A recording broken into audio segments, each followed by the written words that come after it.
What's up, guys? Let me readjust the camera real quick so y'all can see me. Today we're doing another beer review. This is going to be part 4 of the torture trials, and I'm more reluctant about this one than I was the 40s. Angles changed again because of some stuff that's going on. We're barbecuing tonight. I'm grilling steaks, and the girlfriend, as you can see, is peeling potatoes for dinner. So I figured while the steaks marinate, I can go ahead and do a beer review and get this over with, or torture trial, for lack of better wording. So today we have Hurricane High Gravity Malt Liquor. Okay, now right here it does say malt liquor. If you were to get it in any other place other than Texas, it could say ale or it could just say beer, but Texas is weird, and we have to classify any beer that is over 5% alcohol by volume as something other than beer. So, malt liquor. Now, this has been said to be the worst of all the canned malt liquors, the best of all the canned malt liquors. I don't know. I've never even had it. So this is going to be an unbiased review. And the next one, which we will be doing later on tonight, will be another one that I haven't had yet. So it'll be an unbiased review also. So, from what I've read, this is 8.1% alcohol by volume, so it's pretty damn stout. This is an anheuser-busch conglomerate beer, okay, brewed and canned by Anheuser-Busch, St. Louis, Missouri. Okay, it says Category 5 is the world's most powerful hurricane. Hurricane High Gravity brings you an equally bold experience. Be bold, be smooth, be powerful. Category 5. Okay. And it's got your signature 25-ounce plus 1 ounce can that Anheuser-Busch brings to you as a gimmick, because an extra ounce is not gonna do a damn thing. So, let's get down to this, okay? Ooh, buddy. Not too happy about this. Now, regular, normal, ridged pint glass, because it doesn't deserve any better than that.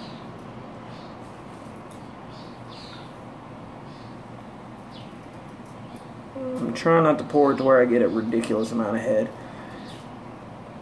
Oh, good lord. Yeah, that's a ton of head. Wow. That was a failure on my part, and I can already smell it. Ooh, buddy. Okay, well, as you can see, crystal freaking clear. You can see me, I can see you. Fizzy apple juice, basically. Got that, you know, foamy, spongy head.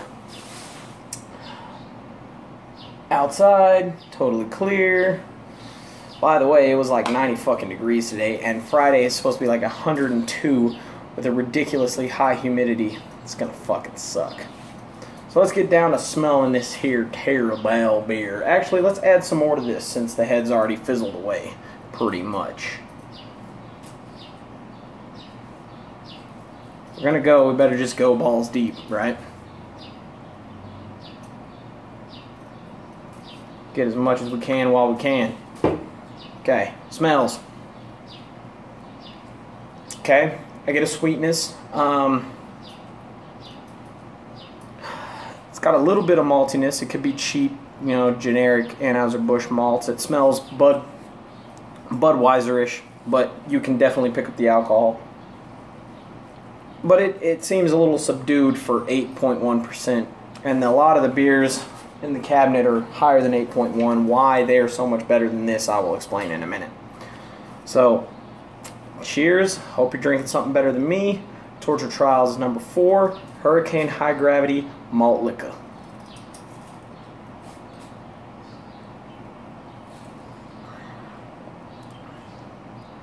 Okay. Wow.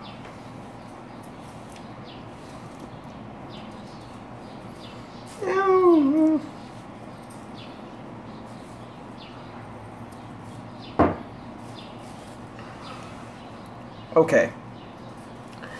Right up front, it's Budweiser-esque, okay? Mouth feels Budweiser. It's, I want to say, medium to light body. It's not super offensive, and I think the alcohol takes away from that ass after flavor that most Anheuser-Busch beers have. You can get some cheap generic malts, but it's got a really potent, present alcohol sweetness, but it's not warming, okay? Like most alcohol beverages that are this high in alcohol are warming, and it's really not. I mean, you can tell that the alcohol is there. You get a little tickle in the back of your throat, but it's not like some of the stouts that I've had that really warm you up, but those are, 9 and 10%. This one's only 8.1.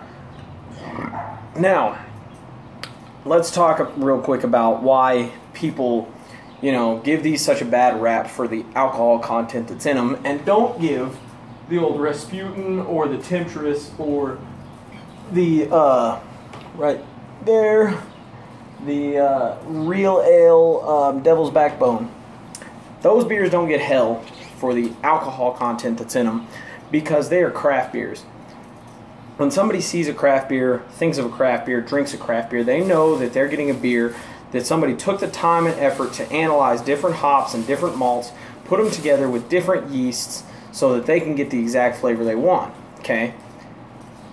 And if it has a ridiculous amount of alcohol in it, that is just a plus. That is just something that comes along with that. It is not necessarily, a goal, we'll put it that way, unless you have a category to fill, like an Imperial IPA. Those, it's kind of hard to find an Imperial IPA that has an alcohol by volume that's less than 8. Okay, the Rebel Rouser, if I remember correctly, is 8.4. Okay, that's pretty low for an Imperial IPA. Okay, because it's a double IPA. So, that those standards have criteria to fill where the alcohol content is concerned, like the I'm the Terrible in Imperial Stout or the Old Rasputin Imperial Stout. Those are going to have more alcohol. Now, with these are cheap, mass-produced beer. They are made literally just to sell as much as they possibly can. So the ingredients they use are corn adjuncts, rice adjuncts. They're using cheap malts, cheap hops, okay? The goal is not to give you a flavor or a taste or a complex journey through the palate. It's just to be drank, okay? That's all it is.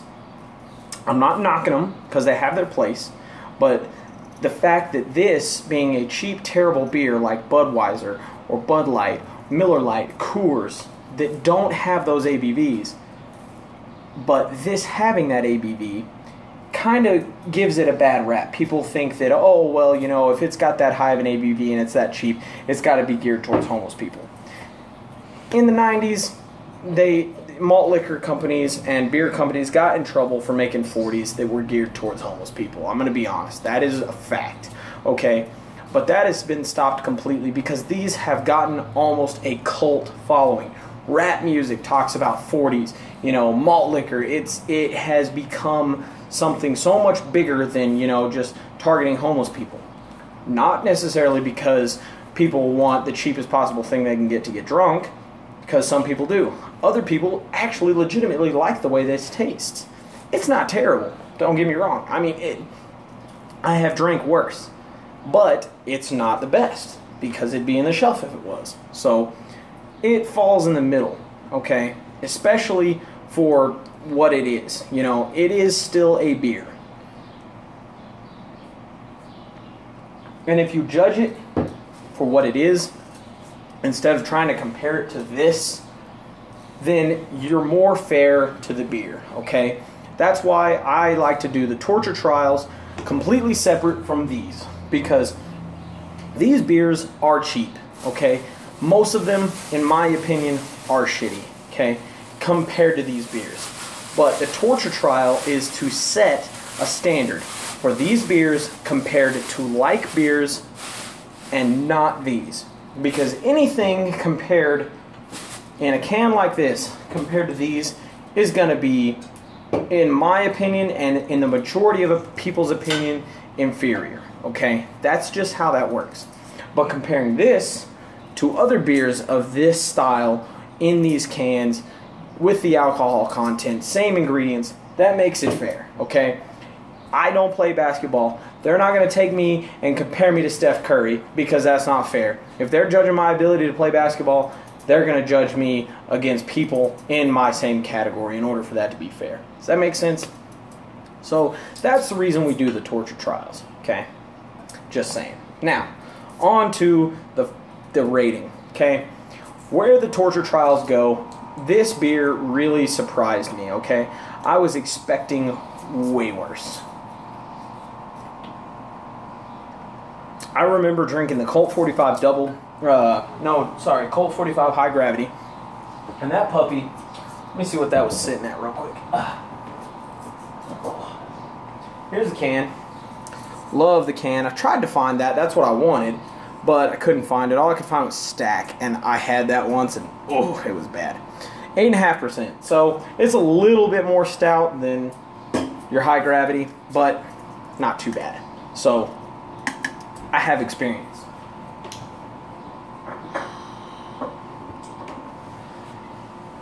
I'm going to have to go ahead for what this is and give it a, man, I'm going to have to give this one a 7 because it's just really, it's not that bad. I would drink this over a Bud Light or, you know, a Miller Lite or a Coors Light any day. And the reason being, I think, is because the alcohol content in this, 1, and 2, the actual amount of alcohol that's in it gets rid of that shitty aftertaste. It cleans up really well with the amount of alcohol that's in it. There's not much there to analyze. It's not a complex, amazing rush of the palate, but for what you pay for it, hell, if somebody handed it to me, you're damn right I'm going to drink it. If they give me the option between this and Bud Light, you're damn right I'm picking this. And this is an Anheuser-Busch product. So I'm going to have to give it a solid 7 for the torture trials. So I'm going to go ahead and nurse this one a little bit because it is 8.1 and I got another one to do. I don't want to get trashed. I'm about to cook some steaks. So we'll see you in the next video in a couple hours. Maybe the girlfriend will record it since she's going to be done cooking at that point. Well, I guess we're. I don't want to sound sexist because she's cooking because women's place is only in the kitchen. Duh. But we will be done cooking and eating after that. So we'll see you then. Thanks for watching.